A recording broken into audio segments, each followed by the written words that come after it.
भारत में आप कहीं भी जाएं, घरों में ना एक गजब की विविधता दिखती है। हाँ बिल्कुल। आज हम एक ऐसे ही खास इलाके पर ध्यान दे रहे हैं, उत्तर पश्चिमी हिमालय। अच्छा।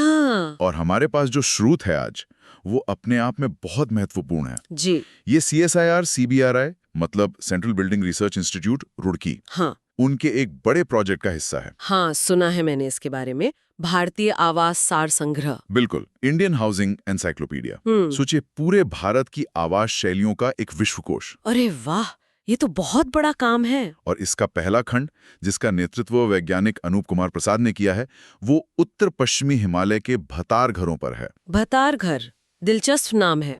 हाँ, तो आज हमारी पड़ताल का मिशन यही है, ये भतार घर क्या है, इनमें ऐसा क्या खास है और क्यों इस पारंपरिक ज्ञान को सहेजना इतना जरूरी हो गया है। बिल्कुल, इस पर बात होनी ही चाहिए। तो चलिए शुरू करते हैं।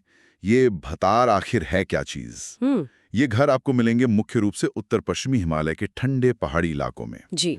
इनकी एक खास पहचान है पत्थर और लकड़ी का मिला जुला इस्तेमाल। अक्सर ढलान वाली छतें होती हैं इनमें। अच्छा, पत्थर और लकड़ी ठंड के हिसाब से। हाँ, वहाँ कठकुनी भी है, जिसमें लकड़ी की जो जुड़ाई होती है वो देखने लायक होती है, बहुत जटिल।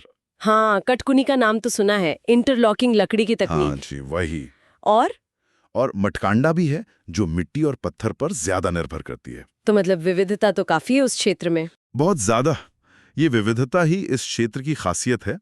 पर आज हमारा फोकस भत्तार शैली पर रहेगा, जिसका इस किताब में काफी गहरा विश्लेषण है। और देखिए, सबसे दिलचस्प बात यह है कि ये घर सिर्फ ईंट पत्थर के ढांचे नहीं है, ये वहाँ के माहौल, वहाँ की संस्कृति में रचे बसे हैं। जैसा कि स्रोत बताते भी हैं, भारत को राष्ट्रीय भवन संहिता 2016 के हिसाब से 5 मुख्य जलवायु क्षेत्रों में बांटा गया है। हाँ, वो कोड महत्वपूर्ण है। बिल्कुल। उत्तर पश्चिमी हिमालय की जो बर्फीली सर्दियां हैं, वहीं भत्तार जैसी शैलियों को जन्म देती हैं। और इसमें CSIR CBRI के शोधकर्ताओं का काम, खासकर इस खंड के प्रमुख वैज्ञानिक अनूप कुमार प्रसाद और उनकी टीम का, वो वाकई काबिले तारीफ है। हाँ, ये बहुत जरूरी काम है। उन्होंने दूर दराज के गांवों में जाकर वहां रहने वालों से बात करके इन घरों के निर्माण की बारीकियों को समझा है और फिर उसे दर्ज किया है। ये तो निर्माण की पूरी प्रक्रिया में उतरती है। जैसे मिसाल के तौर पे इसमें बताया गया है कि पहाड़ी ढलानों पर नींव कैसे टिकाऊ बनानी है।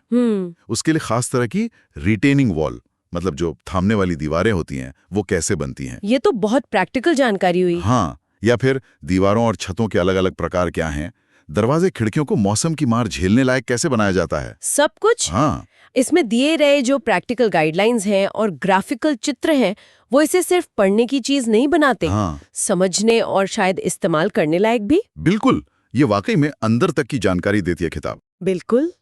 और विश्लेषण का स्तर देखिए जरा, ये सिर्फ बनावट तक सीमित नहीं है। किताब संरचनात्मक स्थिरता पर बात करती है, मतलब स्ट्रक्चरल स्टेबिलिटी। यानी ये घर भूकंप वगैरह कितना झेल सकते हैं। हाँ, जो कि पहाड़ी इलाकों के लिए बहुत जरूरी है। फिर इसमें पर्यावरणीय प्रभाव का भी जिक्र है, कार्बन फुटप्रिंट कितना है। अच्छा, बनाते में कितनी ग्रीन हाउस गैसें निकली। बिल्कुल। और सामग्री जीवन चक्र विश्लेषण भी है, यानी मटेरियल लाइफ साइकिल एनालिसिस। मतलब पत्थर लकड़ी जैसी चीजें बनने से लेकर खत्म होने तक पर्यावरण पर कितना असर डालती हैं। सही पकड़ा। ये तो बहुत बड़ी बात है आज के समय में। बिल्कुल, ये सिर्फ पुरानी बातें नहीं है, आज के दौर के लिए बहुत जरूरी सबक है। ये दस्तावेजीकरण एक तरह से ज्ञान का संरक्षण ही है, ये समझना कि कैसे ये बनावटें पर्यावरण के साथ तालमेल बिठाती थीं। सही कहा।